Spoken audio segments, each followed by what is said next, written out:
घर त सरकारी जग्गामा बनाएको छ, अब बालेनले उठाउने भन्दैछ। बालेनले उठाइदिने? उठाउँछ अरे अब। ए कहाँनिर छ घर चाहिँ? यही हो त। यही हो? अनि भोट केमा हाल्नुभयो त नि? बालेनले हाल्नुभयो होला नि? घन्टीमा र रुखमा। अनि अब घन्टीलाई नै भोट हालेपछि अनि घन्टीले नै उठाइहाल्छ नि अब। त्यही त नहाल्नु पर्ने रहेछ। बरु रुखमा हाल्नु भयो। बरु रुखमा हाल्नु भयो है।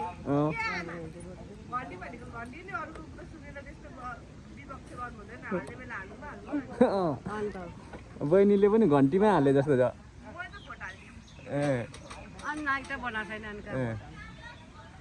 उठाउँदैन होला यहाँको त। हजुर देश विकास हुन्छ र यस्तो उठाउँदा? अनि कहाँ बेच्ने, कहाँ अनि यस्तो चाहिँ कहाँ लगेर बेच्ने त अनि? पेपर गर्नु चाहिँ अप्ठ्यारो भयो के? त्यही त नि अब आमाहरूलाई गरी खानु गाह्रो हुन्छ नि त नि यो उठाइदियो भने त।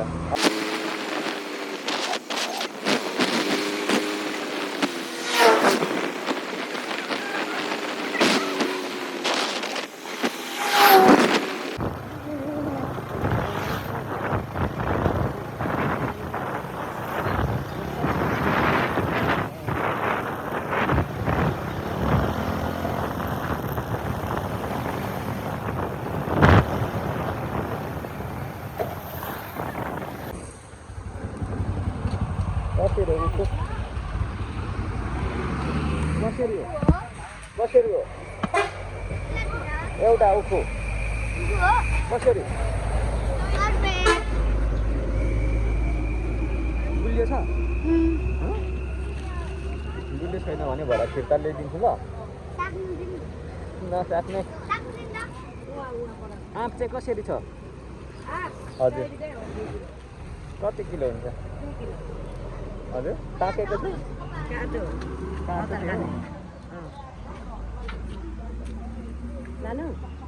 एकछिनै आमा पैसा छ कि छैन मसँग? क्यास पैसा धेर पर्दैन। हजुर लिची पनि छ। खै लिची चाहिँ पाकेको छ? नचाख्ने भाइ नचाख्ने।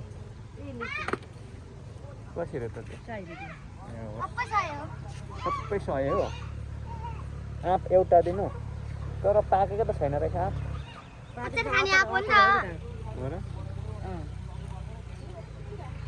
मासतिर त पाकेको जस्तो राखिराख्छ त। दबाई हालेको? कहाँ कलिलो पाक्छ अहिले।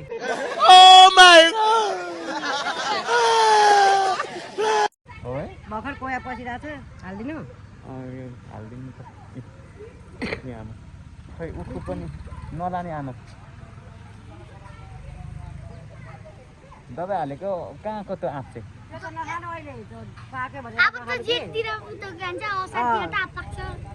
असारमा मात्रै पाक्छ? 15 देखि निस्किन्छ। त्यो त पहेँलो पहेँलो थियो झन्नै किन्नेको त।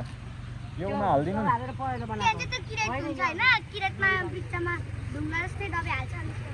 हो र?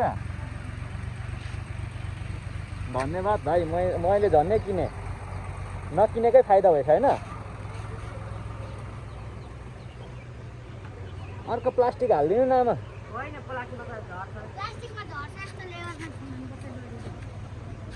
ए ल त झुन्डाइदिनु त।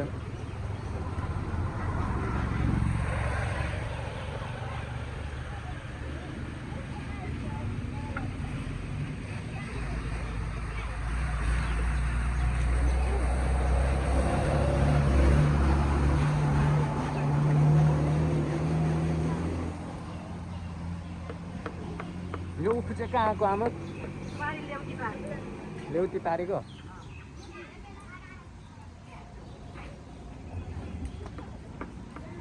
तपाईँहरूको आफ्नै बगान हो?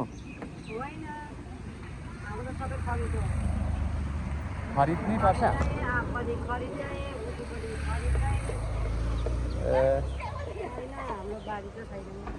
बारी नै छैन यहाँमा? यहाँनिर झर्दैन? घर त सरकारी जग्गामा बनाएको छ, अब बालेनले उठाउने भन्दैछ। बालेनले उठाइदिने? उठाउँछ अरे अब। ए कहाँनिर छ घर चाहिँ यही हो त यही हो अनि भोट केमा हाल्नुभयो त नि अनि बालेले हाल्नुभयो होला अनि घन्टीमा र रूपमा अनि अब घन्टीलाई नै भोट हालेपछि अनि घन्टीले नै उठाइहाल्छ नि अब त्यही त नहाल्नु पर्ने रहेछ बरु रुखै रूपमा हाल्नु गयो है अँ।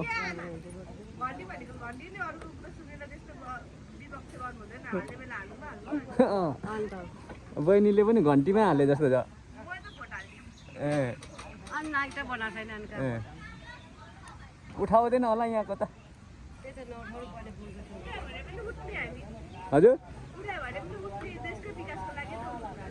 देश विकास हुन्छ र यस्तो उठाउँदा